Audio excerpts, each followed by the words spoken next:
Assalamualaikum warahmatullahi wabarakatuh. Waalaikumsalam warahmatullahi wabarakatuh. Alhamdulillah, bersyukurillah, wassalatu wassalamu ala Rasulillah. Terima kasih buat teman-teman yang udah nyempatin waktunya buat bisa mengikuti sesi konseling kelompok kali ini. Sebelumnya sudah pada tahu ya nama saya. Ya, saya kenal dulu. Saya Sri Indisi dan ini teman saya namanya siapa? Isnia Fadila. Ya, namanya Isnia. Kami akan membuat konseling kelompok yang lebih tepatnya bimbingan mengenai materi menjaga kesehatan mental dengan coping religius. Tapi sebelumnya kan teman saya belum pada kenal sama kalian, kita kenalan dulu ya. Dimulai dari Mbak sedikit. Enggak, Nah, Mbak, asalnya dari mana Mbak? dari salah masuk ke pekerjaan. Kalau Iya, iya, saya dari mana? dari Bogor. Sebutin nama sama asalnya. Ya, Atika dari pekerjaan. Berarti sertifikasi Rosi dari Cilacap, ganti dari Kebasa. Nah, lumayan jauh-jauh ya.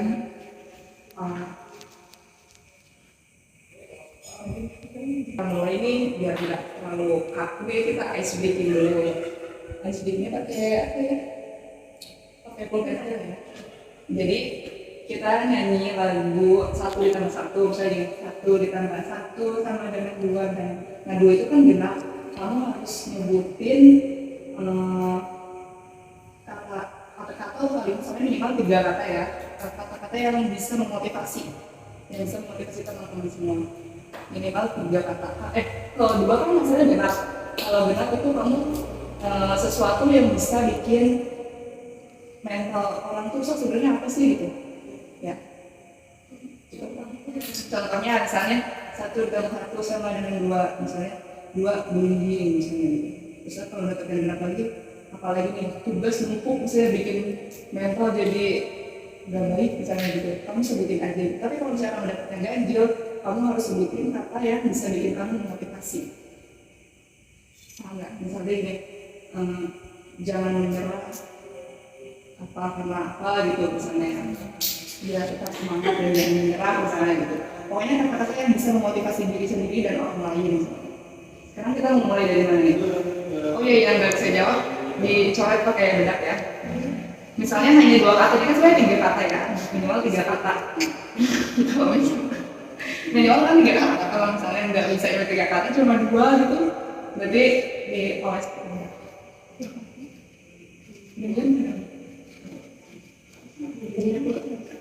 Genap itu 2, 4. Jadi kita susunannya gini, 1 tambah 1, 2, 2 tambah 1, 3, 3 tambah 1, 4, 4 tambah 1, 5. Jadi sampai 5 baru deh.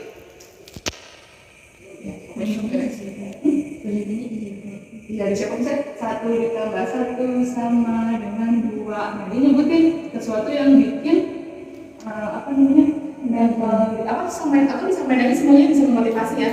Jadi kan setiap ketemu hasil berarti itu nyebutin kata-kata yang bisa memotivasi, minimal banget 3 kata. Jadi setiap hasil 2, 3, 4, 5 itu kalian sebutin ya. Nanti nggak ada yang ditanyain? Ya, cukup ya. Dimulai dari sini atau dari ini? Jadi kemudian Keliling, kamu orang ya. sama sih. Itu dong, udah ya. Nggak nyanyi bareng-bareng, 3, 2, 1. 1 ditambah 1 sama dengan 2. Di sini. Kalian sebutin dinyalakan dalam waktu 5 detik. 1, 2, 3. Kita bersyukur aku jadi 2 ditambah 1 sama dengan 3. Ini agak jauh tuh ya, kejauhan tuh ya. Apa ini kamu agak sini deh ya orang.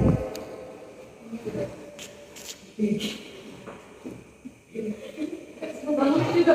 Bukan sini. Kamu ada.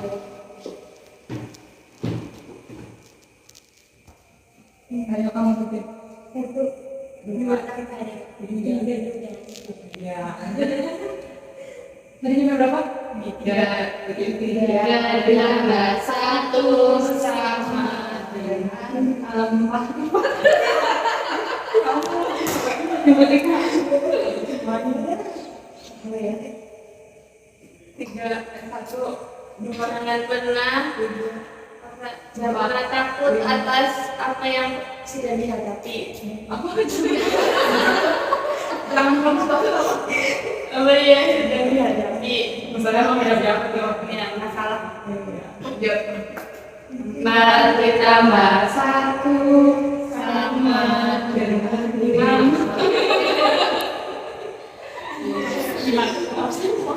Kata-kata ya? satu Kata-kata. Jangan pernah merasa sendiri walaupun banyak masalah. Berapa sih? Lima tambah satu sama dengan enam.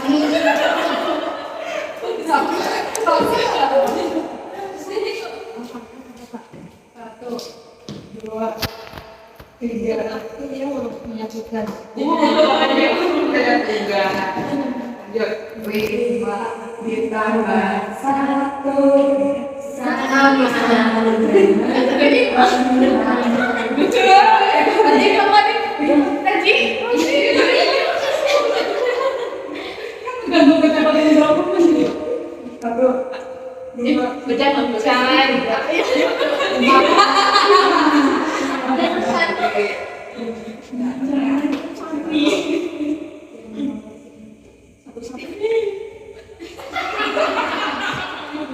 makan lagi nggak Boleh?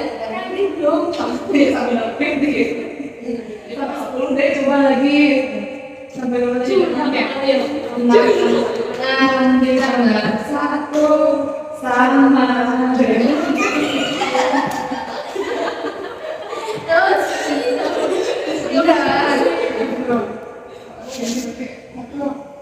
dua masalah pasti akan baru.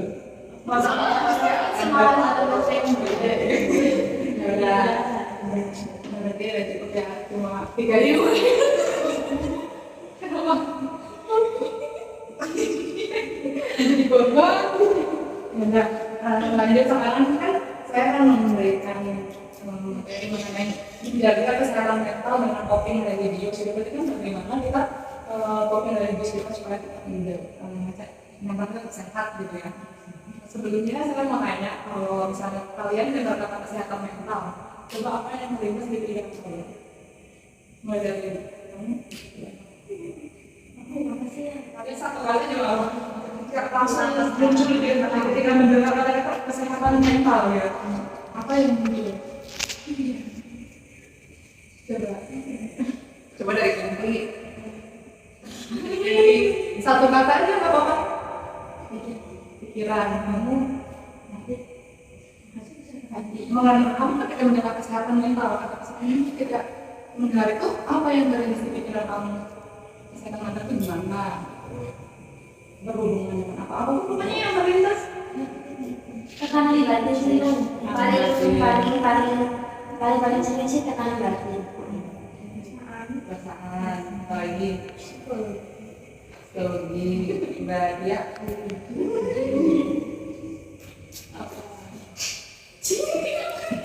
bagusnya apa nggak?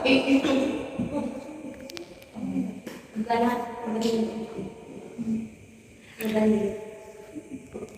Ya apa juga ini ketika yang kesehatan mental apa yang kamu Masalahnya masuk sih. hancur ya. Nah sekarang definisi dulu deh kesehatan mental itu definisinya apa? Kalian ada yang tahu nggak? Kesehatan mental di sini itu kesehatan mental itu oh ya saya lagi satu dulu ya biar kalian bisa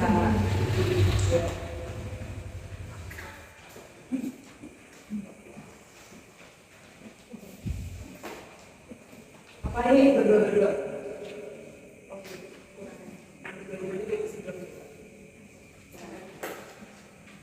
ya di sini tuh ada definisinya itu rasa sejahtera mampu melakukan pada diri dan dapat bersosialisasi juga bisa produktif. Jadi individu yang mentalnya sehat itu berarti dalam dirinya merasa sejahtera, jadi sudah merasa cukup dengan keadaan yang sekarang, dengan masalah-masalah yang ada itu dia mampu memanage gitu. Itu maksudnya mampu melakukan tekanan pada diri.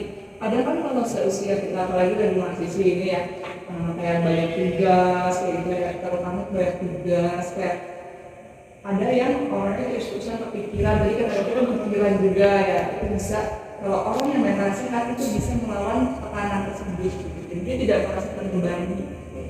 Terus dapat bersosialisasi, kan ada orang yang sangat introvert ya, dia lebih pemurung, dia tidak peduli dengan orang lain kayak gitu. Akhirnya kan tidak dapat produktif, jadi dia tidak bisa bersosialisasi dengan teman-temannya, tidak bisa bergaul dengan teman-temannya, menyendiri. Nah, kalau dia itu dia tidak sehat mentalnya. Tapi kalau dia masih produktif, masih mampu bersosialisasi dengan lingkungannya, dengan teman-temannya, berarti dia mentalnya sehat. Gitu. Tapi ada juga individu yang memberikan reaksi positif, seperti yang barusan saya sebutin, mampu mengontrol diri, mampu melawan tekanan pada diri, dapat beradaptasi, sama dengan dapat bersosialisasi gitu, terus menerima diri, jadi nggak insecure. Kadang melihat teman-teman pada pinter-pinter, pada cantik-cantik, kita insecure kayak tidak apalagi kalau masalah-masalah dari sosial kita kadang ada yang body shaming apa gitu ya, kamu begitu tuh, kamu pendek. Akhirnya nanti kan kalau yang mereka tidak sehat ini bakal merasa dirinya apa aku ya kayak gini gitu. Apalagi nanti kalau malam sering overthinking, apa aku jelek ya, akhirnya timbul persepsi tidak dapat menerima dirinya sendiri karena dia menganggap bahwa yang dikatakan teman-teman dia ini betul gitu. Sebenarnya belum tentu betul gitu. Kalau orang yang merasa sehat ini menimbulkan reaksi positif ini, dia bisa menerima dirinya sendiri gitu. Selanjutnya ada juga gejala dan gangguan mental. Bisa dibahas dari sini. Ya, jadi itu ada beberapa gejala dan gangguan mental ya. Mungkin teman-teman udah bisa lihat dari kertas yang sudah saya berikan. Yang pertama itu ada tidak konsentrasi. Yang kedua ada cemas berlebih. Ketiga ada overthinking, dan keempat ada depresi. Nah, di kalangan kita kan remaja seperti kita ini banyak yang tidak konsentrasi di saat pembelajaran. Faktornya itu kan banyak, misalnya chat nggak dibales lah sama pacarnya, pasti kan konsentrasinya kepecah tuh. Iya, ada siapa yang suka kayak konsentrasinya kepecah, jadi nggak fokus sama satu titik gitu. Jadi ngapain ya? Tapi aku harus kuliah, cari kuliah malah nggak konsen. Yang aneh-aneh, yang nggak berfokus. Yang kedua itu ada cemas berlebih. Jadi ketika lagi kuliah, terus pacar nggak ada kabar, kita cemas dia jangan kali ya sama cewek, mikirnya udah segitu aneh-aneh. Jadi overthinking, mikirnya soal yang nggak baik-baik. Padahal kan sifatnya misalnya tidur atau apa gitu. Terus yang keempat itu ada depresi. Nah, depresi itu tuh gangguan mental yang paling gejalanya tuh yang paling parah. Semua nih cemas, overthinking, semua dialami saja. Apa dari kalian ada nggak nih yang dari salah satu poin ini kalian rasakan cemas, panik gitu ya? Semua bisa depresi. Ya, depresi bahkan ya harus ya nanti ada tipsnya nih. Lanjut lagi, penyebabnya itu apa aja? Lalu ada penyebabnya ya.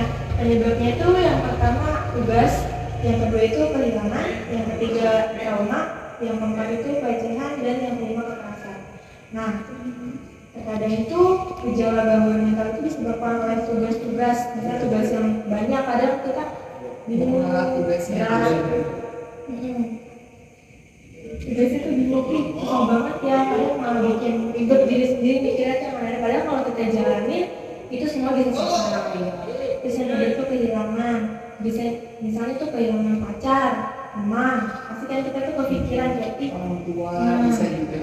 Tapi kalau kehilangan teman, kadang kan kita mikir, kenapa ya dia menjauh, kenapa ya kita salah apa yang baru, kita juga berpikir prasangka buruk dari diri kita, kenapa ya, ini kenapa ya, emang gue salah apa lah. Terus trauma masa lalu misalnya, kayak kejadian yang bener-bener tuh buat kalian tuh sakit banget sampai rasa itu akhirnya timbul sulit untuk melakukan sesuatu lagi. Iya. Terus pelecehan, mungkin ada beberapa yang anak yang mendapatkan pelecehan ya, bisa jadi ini loh penyebab gangguan mental. Misalnya kalau di sini kan kita kayak, kok saya begini kenapa ya gitu, maksudnya kayak bisa menerima diri sendiri kalau udah dilecehin gitu loh. Misalnya cowok juga nih kayak pegang-pegang apa gitu ya, kalau kita risih kita merasa dilecehkan mungkin akhirnya kan timbul ya perasaan gak enak, perasaan-perasaan yang bikin mental kita itu terganggu gitu. Yang terakhir itu ada kekerasan. Nah, kekerasan itu misalnya orang bisa melakukan kekerasan itu atau apa, walaupun maksudnya tuh kayak nggak sengaja atau bercanda, tapi kan kadang kita juga anggapnya tuh beneran. Nah, kekerasan juga nggak cuma fisik aja, bisa dari kata-kata, ya kan? Ada yang bisa dari itu atau kata-kata doang kayak menyindir atau juga yang bisa menyakiti perasaan, dan itu akhirnya bisa mengganggu mental seseorang kayak gitu. Dan soalnya itu banyak banget kayak tadi yang saya contohin kayak body shaming itu kan itu sama aja kekerasan dari secara kata ya, walaupun cuma kayak bilang ini kok majalah itu kan bentuk kayak gitu kan akhirnya timbul pikiran-pikiran negatif yang bisa mengganggu mental, dan itu tuh dilakukan sekarang ini sangat tidak disadari sama kita sendiri gitu. Walaupun kesannya bercanda, tapi kadang-kadang itu bisa mengganggu mental teman kita gitu. Coba dari yang udah disebutin ini penyebab-penyebabnya, gangguan-gangguan ini dari kali ini kira-kira yang paling sering terjadinya apa sih di lingkungan kita? Tugas ya, kena di lingkungan mahasiswa itu ya pasti yang paling banyak itu kayak tugas. Dan selain itu apa lagi? Trauma. Ya kalau trauma itu juga sebaiknya kalau kita sadar dengan kesehatan mental atau gitu, seharusnya sekarang kan udah banyak ya kayak psikolog, psikiater, gitu kita udah harus khusus gitu ya untuk menyembuhkan trauma, apalagi yang traumanya berat gitu. Kalau yang traumanya berat banget itu harus disembuhkan dengan terapi psikolog. Saya kalau di website juga sekarang banyak ya buat kita konsul, itu banyak sekarang website yang gratis juga ada ya Mbak. Ya. Nah, penanganannya nih sekarang bagaimana kan menjaga kesehatan mental dengan coping religius. Dari kalian udah ada yang tahu coping religius itu apa? Atau Ada yang pernah dengar gitu? coping religius itu apa? Nah, di sini kan ada nih menghadapi masalah atau tekanan dalam mendekatkan hubungan antara diri dengan Tuhan. Jadi ini tuh lebih ke spiritual kita gitu. Sebenarnya kan banyak ya cara menjaga kesehatan mental itu, kita bisa dengan cara maaf, bisa dengan cara muhasabah di PLO, tapi salah satu yang mau kita bahas di sini dengan coping religius. Gimana sih tips-tipsnya itu buat kita menghadapi masalah-masalah kayak tadi tugas, pikiran, terus merasa trauma kayak gitu. Apalagi di sini ada juga kayak salah satunya overthinking yang paling sering terjadi ya di kalangan remaja itu overthinking kalau malam gitu. Nah, ada tipsnya nih, sholat tepat waktu, puasa, zikir, sholawat, doa, ini maksudnya gimana sih gitu ya. Nah, kalau overthinking setiap malam itu bisa kita ganti dengan misalnya berzikir, bersholawat, atau kita juga sholat otomatis kita berdoa ya, kan doa. Jadi daripada kita pikirin yang negatif nih, kita bisa curhat langsung sama Allah setelah sholat gitu. Kita berdoa gimana masalah-masalah yang kita hadapi supaya cepat dapat jalan keluarnya, Lebih tenang. iya. Ya, jadi nggak terus-terusan setiap malam overthinking apa gitu. Terus juga kita harus ada reaksi positif itu harus kita timbulin dari diri kita sendiri. Jadi kita buang pikiran-pikiran negatif itu, jadi kita bangun pikiran-pikiran yang positif gitu. Misalnya kayak tugas banyak, kita harus pikir positif. Misalnya kalau kita kerjain juga selesai gitu. Kalau kita mau dan niat mengerjakan juga kan pasti gak ada yang berat gitu kan. Nah, puasa itu kan sebenarnya bisa sebagai penenang kita ya, jadi menahan diri, maksudnya menahan diri. Jadi daripada kita cuma berlebih, marah-marah gitu ya, kadang kan timbul nih dari gangguan-gangguan mental ini kan timbul rasa kayak kesel, marah, apalagi kalau kita lagi ada masalah, pengennya pasti marah-marah gitu ya, sering banget tuh. Akhirnya timbul teman kita yang kena dampaknya gitu, kayak kita tiba-tiba ngebiarin teman kita, kayak kita tiba-tiba marah-marah sama teman kita gitu ya, misalnya gitu. Terus kita bisa juga dengan sholawat gitu. Kalau sebelum tidur nih, daripada kita nangis mikirin sesuatu apalagi yang belum terjadi, misalnya kayak pikiran-pikiran negatif, waktunya ntar bakal gini ya, itu kan sesuatu yang belum terjadi gitu ya, itu sesuatu yang nggak seharusnya kita takutin. Jadi lebih baik itu kita sebaiknya sholat, zikiran sebelum tidur, atau kita juga bisa introspeksi diri kita sendiri, apa aja kesalahan yang udah kita lakuin, gimana kita harus ke depannya. Jadi ada update diri juga gitu, kita harus introspeksi juga, harus ada update diri juga bagaimana kita ke depannya harus lebih baik seperti apa gitu. Terus doa seperti yang tadi udah saya jelasin, saya setelah sholat gitu nih, sholat juga harus tepat waktu. Jadi biar kita kan kadang kalian merasa nggak sih kalau kita nunda sholat ini kayak belum sholat ini nih atau belum sholat tapi kayak dilakuin gitu, kita takut kelewat apa nggak tenang karena kita belum melakukan, tapi kita tetap enjoy aja nih main HP, scroll gitu ya kan. Contohnya subuh. Iya, fotonya terlewat, fotonya ketiduran, scroll TikTok tiba-tiba ada yang sesuai sama diri kita nih, wah, kok jadi sama nih sama kehidupan aku relate banget nih, akhirnya overthinking, apa itu, akhirnya sambil nangis ketiduran, sholatnya lewat, ya padahal dari sholat itu banyak banget manfaatnya, kita bisa kayak cerita nih sama Allah daripada kita cerita sama teman misalnya, kayaknya juga dia nggak peduli sama aku gitu. Mending aku cerita aja sama Allah gimana keluhan kita hari ini gimana, apa yang kita inginkan, kita berdoa gitu. Apa dari teman-teman nih kira-kira ada ini nggak apa yang mau diungkapin, apa kalian punya mau cerita apa dari lingkungan kalian nih yang kalian rasain kayak mengenai kesehatan mental, apapun yang terjadi dari diri kalian ya, atau dari teman kalian gitu yang ternyata mengalami ini nih, atau ternyata dia pernah begini nih gitu. Ada nggak dari yang udah kita bahas gitu? Mbak Rosi, saya ini dan kayaknya ada yang mau disampaikan Mbak? Gimana? Udah nggak ini? Nggak ada?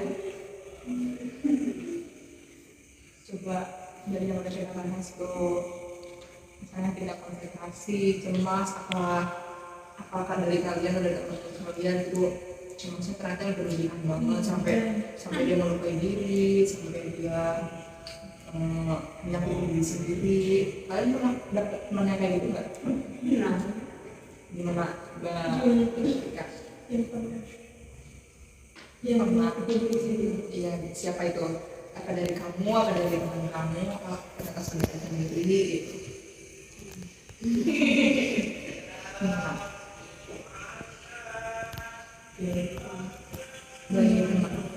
Gimana dia?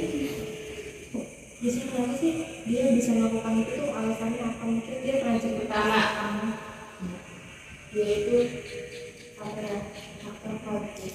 Kalau ada masalah keluarga, Intinya apa ya, apa sih, dia kepikiran nih, jadi melakukan diri sendiri sampai itu sampai itu apa namanya keluarga? Ya itu banyak banget ya dampak dari masalah-masalah yang kita alami akibat kita tidak bisa memanage diri gitu ya, akibat kita tidak paham bagaimana mengatasi masalah ini, padahal apapun masalah itu pasti bisa diatasi ya kan. Akhirnya nih pikiran cemas, panik, depresi ya, kita merasa udah nggak bisa menghadapi ini, akhirnya mabuk-mabukan, menyakiti diri sendiri. Dia merasa kalau mabuk ini dia bisa tenang, padahal itu masih sesaat kayak gitu.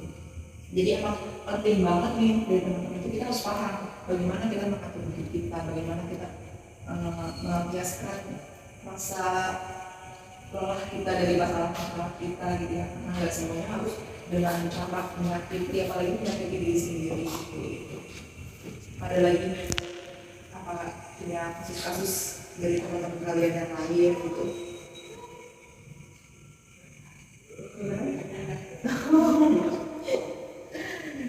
Dari Mbak Tia, apa dari diri sendiri ada yang bercerita dia biasanya yang bikin stres banget itu yang paling bikin makan diri sendiri itu apa?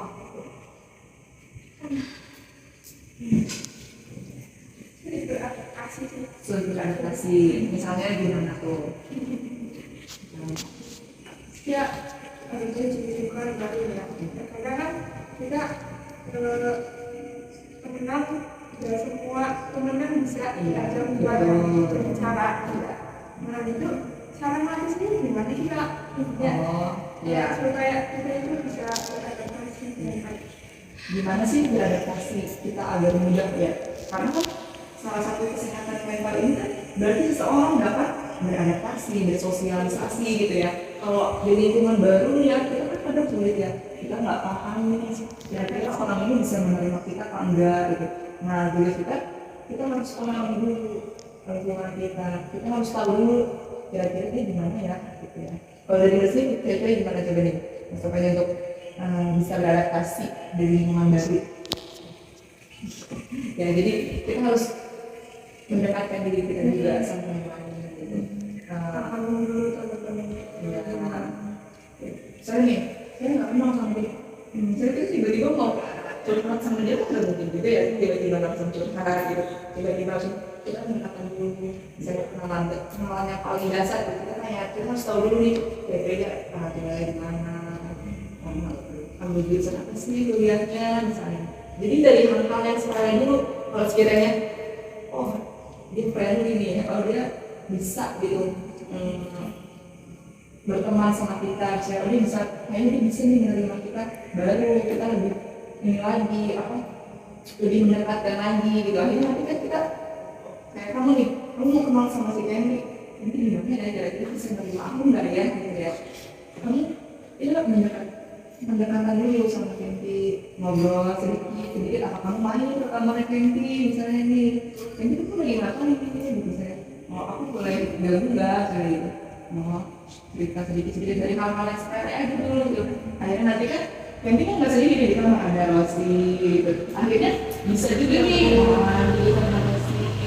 Kalian tuh ngapain aja sih gitu kalau lagi kuliah kalian tuh kalau lagi kosong kayak gini di sini ngapain sih di pondok gitu. Biasanya ada kegiatan khusus nggak gitu kalau lagi di kamar misalnya apa belajar gitu apa cuma sekolah gitu kan. Kamu sih sering sekolah misalnya gitu makanya aja gitu. Kalau misalnya kamu tiba-tiba aku lebih banyak kerja sih ya gimana ya apa kamu bisa kira-kira kamu nggak sih kan gitu kamu nggak sih mengenai ini misalnya gitu sih jadi pendekatan dulu kita paham dulu ini dia gimana gitu. Kalau sekiranya dia dari pertanyaan-pertanyaan sepele aja dia cuek misalnya dia ini ya kadang ada juga orang yang punya introvert gitu ya dia susah dideketin gitu. Kita bisa dengan cara-cara yang lain juga gitu. Mungkin ada gitu kan orang yang apa sih ini kenal banget gitu kan apa sih gitu kok tiba-tiba nanya ini. Jadi kita harus dari pertanyaan-pertanyaan yang gampang dulu ya kayak alamat nih di mana misalnya kenapa kamu di jurusan ini gitu. Kamu lagi ngapain aja nih misalnya. Kalau nggak berani langsung itu kayaknya di chat dulu nih kan kita seenggaknya dari respon-responnya kan kita bisa paham ya biasanya. Bahasa cuma kayak gini apa dia ini ya gitu ya susah kamu buat dideketin atau gimana. Mungkin nanti kita bisa pendekatan lain gitu. Kadang-kadang misalnya dari di chatnya susah misalnya nih terusnya gitu ya enggak jadi nggak dari chat aja kita langsung dari webnya gitu. Siapa tahu dari chatnya cuma realnya dia friendly kan sebenarnya orangnya kalau di chat tuh cuek ternyata hasilnya tuh lebih asik. iya gitu. Jadi kita nggak bisa dengan satu cara dengan satu pendekatan aja gitu. Kadang kan orang bisa friendly setelah udah kenal dia baru pasti ternyata kalau gimana emang susah kayak gitu. Jadi kita semangat dulu gitu. Ada lagi nggak yang mau tanya lagi gitu?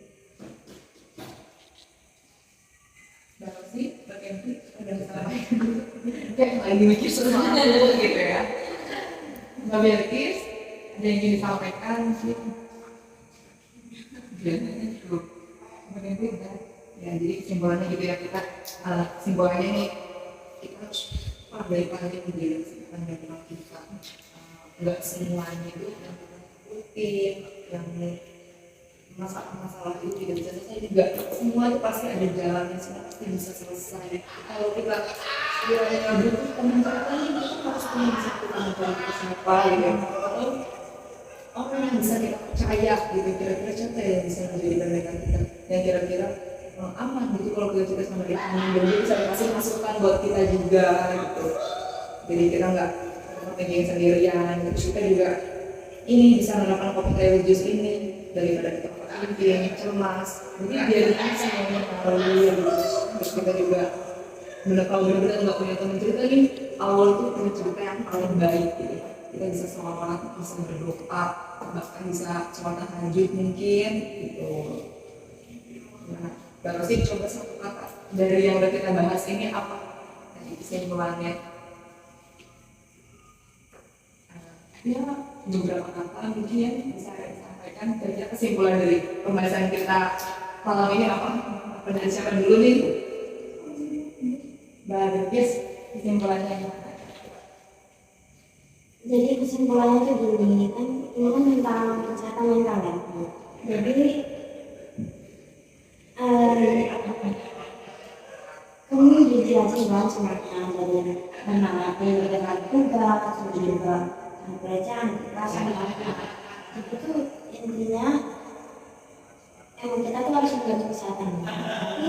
Tapi nggak semua orang juga kan berlaku itu bisa menjaga kesehatan mental diri sendiri juga. Walaupun udah dari dukungan dari teman-teman, kalau misalkan emang nggak bisa ya udah terus nggak punya kesehatan mental ini juga kita belajar loh. Tapi kita harus kayak bersosialisasi lebih banyak pada teman dan kitanya bisa mengungkapkan apa yang kita rasain. Itu sih. Terus juga buat kayak tipsnya membantu, tapi kayak ini ya. Kalau sudah ada beberapa orang yang udah ngelakuin tips kayak gini, tapi itu tetap aja nggak bisa lah. Tetap aja masih kayak dia tuh masih sulit, masih terperangkap dalam masalahnya itu. Terus juga banyak orang yang nyakitin diri atau enggak atau apa itu walaupun cuma satu, tapi mereka tuh ini apa namanya tetap aja nggak bisa keluar dari itu. Susah. Kalau psikolog itu udah tingkat ke depresi tinggi, itu lebih hati lagi mungkin karena psikolog itu kan biasanya paham ya dengan masalah yang kita hadapi dan apa namanya tips-tipsnya dan pendekatan itu biasanya psikolog dan psikiater itu lebih paham gitu. Kalau dari Mbak Tika kira-kira gimana kesimpulannya?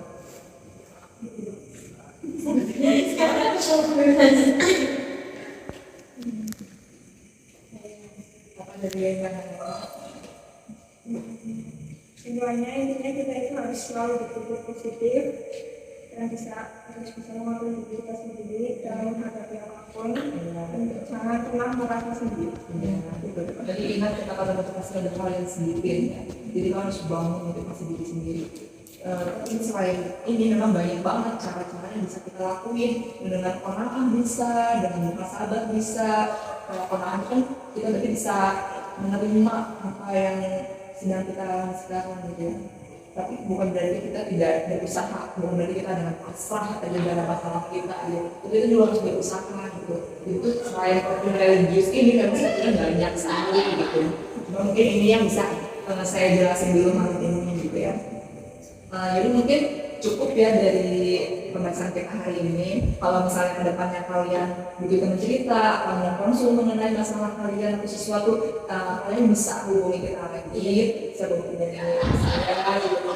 Jadi kita bisa atur waktu lagi, kira-kira kapan kita bisa ngobrol, diskusi gitu. Kita juga kan tinggalnya bisa sharing kayak gitu ya. Nah dari kita juga nih sebagai WK, kita juga memegang asas kerahasiaan. Jadi kalian nggak perlu takut dengan apa nanti nih yang mau kalian ceritakan masalah kalian pada kita. Jadi itu semuanya udah aman ya, karena kita memegang asas itu. Terima kasih banget ya buat waktunya malam ini gitu. Maaf banget udah buang-buang waktu kalian gitu. Tapi semoga bisa bermanfaat gitu ya. Seenggaknya sedikit ada yang bermanfaat buat kalian gitu ya. Nah, kurang lebihnya mohon maaf. Wassalamualaikum warahmatullahi wabarakatuh. Waalaikumsalam warahmatullahi wabarakatuh. Semangat.